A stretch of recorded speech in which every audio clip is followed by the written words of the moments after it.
এই লেকচারবাজি কমা। তুই কি জানিস এই পোশাকটা পরার জন্য আমার কত টাকা দিতে হয়েছে? এই মা, এই পোশাকটার দাম 10,050 টাকা। আর ডিপ জল দিছে মাত্র 150। চুপ চুপ চুপ। আরে তুতু ভাই, ইদানিং তুমি নাকি বাচ্চা কাচ্চা নিয়ে ব্যস্ত আছো? হ ভাই, আমার বাড়িতে ভাই ছোট ছোট বাচ্চা ভাই, ওই যে দেখেন কেমনে করে ফিডার খায়। ওরে বাপুরে, ভাবি থাকতে ফিডার খাইব কে? ভাবি কই? আর তো ধরুন বিয়াই তো করি নাই বাবা, ভাবি আইব করতে। আব্বে হালায় শাদি করো নাকি? তাহলে বাচ্চা হইলো কেমতে? ভাই ভাই ভাই, এগুলা তো অনলাইনে অর্ডার দিছিলাম, বাড়িতে এসে হোম ডেলিভারি দিয়ে গেছে। ওরে বাপুরে, তাইলে বউ অনলাইনে অর্ডার দেও? বাহ বাবা বাহ, সাবাস সাবাস।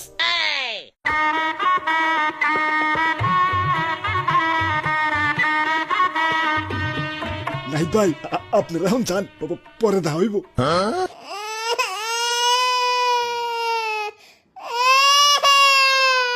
চুপ চুপ চুপ।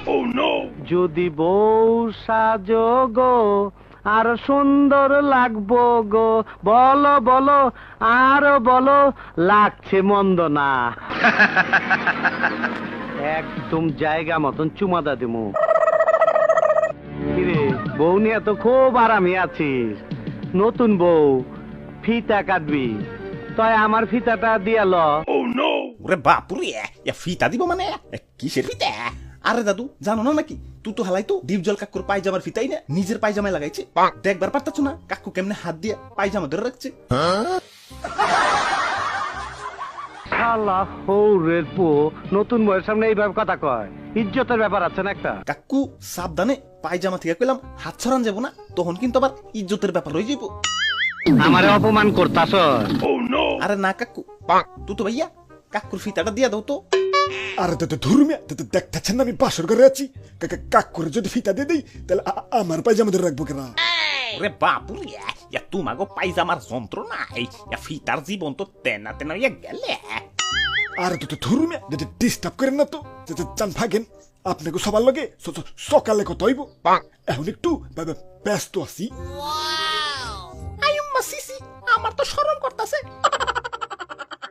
এই ছেড়ি, তোরে নিয়ে সাবান মাখাইবার স্বপ্ন দেখছি আমি। কারে বিয়ে করতাছ? এই পরাণের স্বামী তোমার বউরে ধমক দিছে, তুমি কিছু কম না কেন? কাকু একটা দিন একটু কষ্ট করে দড়িটা ম্যানেজ করেন, কালকে আপনার